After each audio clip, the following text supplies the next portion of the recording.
Wel, mae gyda ni Mrs Margaret Jones gyda ni, Port Talbot.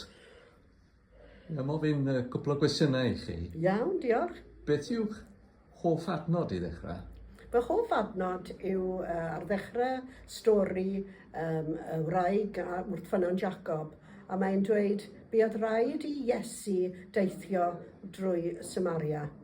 A mae'n swnio efallai mor effeithiol yn ni, ond i fi mae'n bwysig tu hwnt, achos buodd dim rhaid i Iesu deithio drwy Samaria, allai fe wedi cerdded rownd fel pob iddew arall, ond fe benderfynodd bod rhaid iddo fe fynd i gwrdd â gwraig wrth ffynon Jacob, gwraig o Samaria.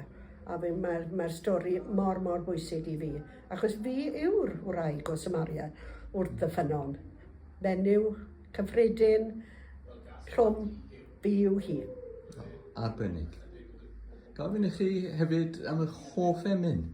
Wel, yn dilyn hwnna, does dim dewis os da y gŵr wrth ffynon Jacob eisteddau gynt i lawr, tramwyodd Galilea, tramwyed yma nawr. A'r cytgan wrth gwrs mwy.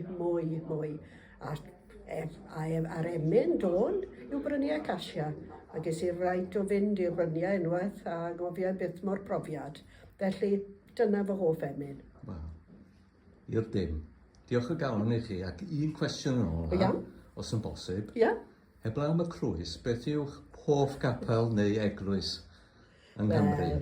A dwi'n cael enwi fy Gapel yn hun. Carmel Aberafan yw'r fy hoff, oedd y mam-gu yn cadw tu capel fyna, gas yn had i fagu yno. Ac mae Carmel yn bwysig tu hwnt i fi.